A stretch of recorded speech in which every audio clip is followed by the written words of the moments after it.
అడవిలో పుట్టి పెరిగాను అన్నావు కాబట్టి నీకొక ముఖ్యమైన పని అప్పగిస్తాను. ఎంతో బాధ్యతగా నమ్మకంగా పనిచేయాల్సి ఉంటుంది. మరి నువ్వు చేయగలవా? ఎవడివిరా నువ్వు? ఇలా వచ్చావెందుకు? పిచ్చివాళ్ల ఏంటా పరుగు? ఇప్పుడు పరుగు పెట్టకపోతే ప్రాణాలే పోయేలా ఉన్నాయి. ఒక తోడేలు మమ్మల్ని తరుముకుంటూ వస్తుంది. మమ్మల్ని నువ్వే రక్షించి పుణ్యం కట్టుకో. మహారాజా, అది మామూలు మేకపిల్ల కాదు మహారాజా, ఆడబూతం. ఇంకా నయ్యం, అది ఇన్నాళ్ళు మీ దగ్గరే ఉన్నా మిమ్మల్ని మింగేలేదు. మీరు చాలా అదృష్టవంతులు మహారాజా. నేను వద్దని చెప్పినా ఆ ఎర్రరాళ్ల గుట్ట ఎందుకు దాటి వెళ్ళావు? సూర్యాస్తమయం లోపల మేకపిల్లను నాకు అప్పజెప్పాలని తెలుసు కదా. అసలు వద్దని చెప్పినా ఆ గుట్ట ఎందుకెక్కావు? మహారాజా, జరిగిందంతా వింటూ ఉంటే వింతగా ఒక కల్పిత కథలా అనిపిస్తుంది నాకు. ఇందులో ఏదో ఒక భయంకరమైన రహస్యం దాగి ఉంది. అదేంటో తెలిస్తే నేను తప్పకుండా మీకు సహాయపడగలను. చూడు రాముడు, ఇప్పటి వరకు ఎవ్వరికీ తెలియని ఒక రహస్యం నీకు చెప్తాను. నాకు ఒక్కగానొక్క కూతురు. పురిట్లోనే తల్లిని పోగొట్టుకున్న ఆ పసిగుడ్డుకు సింధూర అనే పేరు పెట్టుకుని అల్లారు ముద్దుగా పెంచుకున్నాను. కాని ఎప్పుడూ రాజమందిరంలోనే ఉండే నా కూతురికి అడవి అన్నా, అడవిలో తిరగటమన్నా ఎంతో ఇష్టం. ఒకరోజు తన కోరిక మేరకు నాతో పాటు అడవిలో వేటాడ్డానికి తూర్పు దిక్కున ఉన్న ఎర్రరాళ్ల గుట్ట వద్దకు తీసుకువెళ్లాను.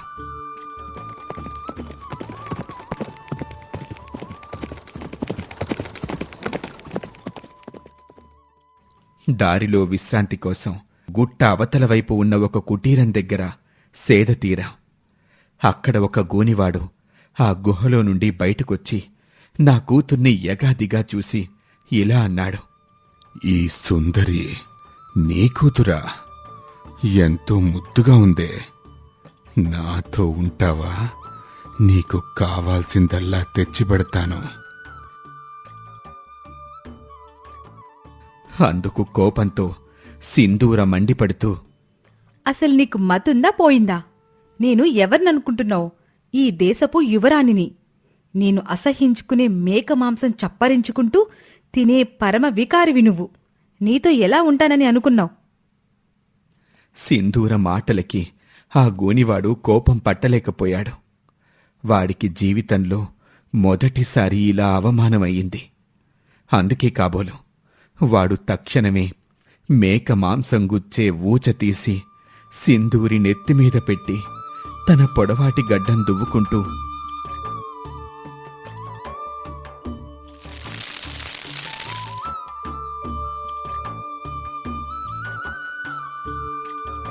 మేక మాంసం అసహ్యం అన్నందుకు పగలంతా మేకపిల్లగాను, నన్ను వికారి అన్నందుకు రాత్రిళ్ళు నాకన్నా వికార స్త్రీగా ఉండు.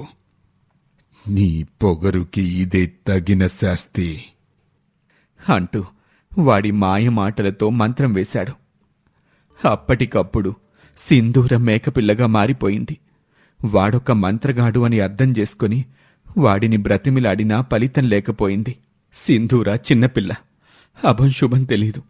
దాని జీవితం నాశనం చేయకు. దయచేసి మళ్లీ దాన్ని మనిషిగా మార్చు. అంత పొగరుగా మాట్లాడిన పిల్లని చస్తే క్షమించను. నువ్వింకా ఇక్కడే ఉంటే నిన్ను ఒక వింత జంతువుగా మార్చేస్తాను. జాగ్రత్త.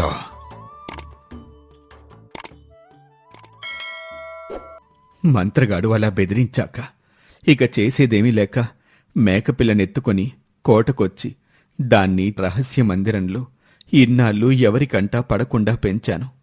ఎవరికీ సందేహం రాకుండా రాజ్య ప్రజలందరికీ సింధూర అడవిలో తప్పిపోయిందని, ఆమెను క్షేమంగా తీసుకొచ్చిన వారికి ఆమెనిచ్చి పెళ్లి చేసి అర్ధరాజ్యం ఇస్తానని చాటింపు చేయించాను. అది మొదలు సింధూర రహస్య మందిరంలో పగలు మేకపిల్లగాను, రాత్రి వికార స్త్రీగాను ఉంటుంది. విచారించకండి మహారాజా. యువరాణి ఇప్పుడు మనిషి రూపంలో ఉంటుంది కాబట్టి ఈ రాత్రికి ఆ మాయదారి మంత్రగాడి ద్వారా ఎటువంటి ప్రమాదమూ రాదు. తెల్లవారి ఆమెకు మేకరూపం వచ్చేలోగా ఆమెను రక్షించి తీసుకురావాలి. నాకు వెంటనే మీరొక గుప్పెడు గుగ్గిలం, ఒక బలిసిన మేకను ఇప్పించండి చాలు. మహారాజు అలాగే చేశాడు.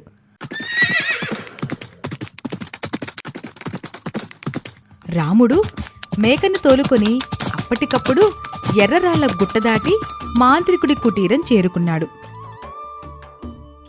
మంత్రగాడు కుటీరం ముందు కూర్చొని మాంసం ముక్కలు కాలుస్తూ మరో చేత్తో విప్పసారా తాగుతూ తూలుతూ ఉన్నాడు. రాముడు కుటీరం ముందు మేకతో సహా ఆగి,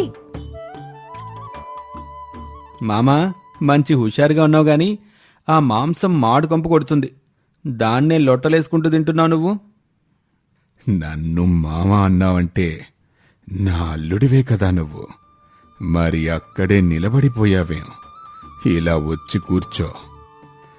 ఎక్కడో మంచి కండబట్టి ఉన్న మేకనే సంపాదించినట్టున్నావు. అవును మామా, నీకోసమే సంతంతా వెతికి పట్టుకొచ్చాను. నీకు మేక మాంసం అంటే ప్రాణమని నాకు అత్త చెప్పిందిలే. నువ్వు గొప్ప మాటకారివిరా అల్లుడు. పెళ్ళాం లేదనేగా నా ఏడుపు. అటువంటప్పుడు నీకు అత్త ఎక్కడి నుంచొచ్చిందిరా? ఆ సోదాపి నువ్వు తెచ్చిన మేకను కొయ్. ఈ మేక మాంసం బొత్తిగా రుచిగా లేదు. మరదే పొరపాటు. ఏ మేక మాంసమైనా రుచిగానే ఉంటుంది. నీకు చూపు తగ్గినట్టుంది. అందుకే మాంసం నల్లగా మాడగొడుతున్నావు. మరి రుచి రమ్మంటే ఎక్కడి నుంచి వస్తుంది? నేను కాల్చానంటే నా సామిరంగా ఆ వాసనకి అడవంతా గుమ్మెత్తిపోదు. ఒట్టి మాటలు కట్టిపెట్టరా అల్లుడు. ఇలా వచ్చి కూర్చో. ఇదిగో, నువ్వే మాంసం కాల్చి చూపించు. రాముడు ఆ ఊచకు కొత్త ముక్క గుచ్చి నిప్పుసెగ తగ్గించి ఊచ అటూ ఇటూ తిప్పుతూ మాంసం కాల్చడం మొదలుపెట్టాడు. కొద్దిసేపట్లోనే మాంసం కాలి కమ్మని వాసన రావడం మొదలవుతుంది. అల్లుడు, నిజంగానే నీ చేతిలో ఏదో మహి ఉందిరా. ఎంత సువాసన, ఎంత సువాసన! ఇక ఒక్క క్షణం కూడా నేనాగలేను. ఆ మొక్కిలా నా చేతిలో పడేసాయి. ఇదిగో, ఆ కంగారే ఉండకూడదు. ఇంకా కొంచెం గాలాలి. లోపలింకా పచ్చిగానే ఉంది. వాసన బావుంటే కుంపటి దగ్గరకు వచ్చి వాసన చూడు, తృప్తిపడు. తొందరలోనే నీకు విందు సిద్ధమవుతుంది. మంత్రగాడు ఇక ఆగలేక కుంపటి మీద ముఖం పెట్టి కళ్ళు మూసుకొని ఆనందంగా కాలుతున్న మేక మాంసం వాసన పీలుస్తున్నాడు. రాముడు క్షణమాలస్యం చేయకుండా నిప్పులో ఇంత గుగ్గిలం జల్లాడు. భగ్గున మంటలేచి మంత్రగాడి గడ్డం పూర్తిగా కాలిపోతుంది.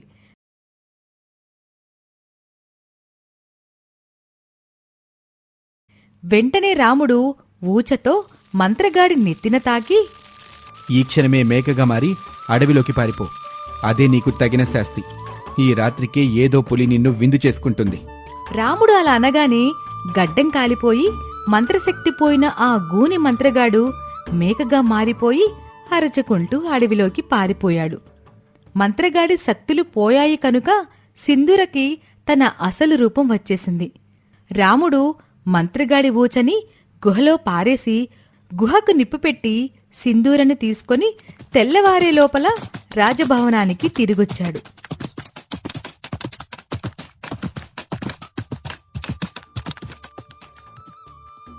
ఎంతో కాలం తర్వాత సింధూరను చూసి కళ్ళనీళ్లు పెట్టుకున్నాడు మహారాజు. అన్నమాట ప్రకారం రాముడితో సింధూర పెళ్లి జరిపించి అర్ధరాజ్యానికి రాజును చేశాడు.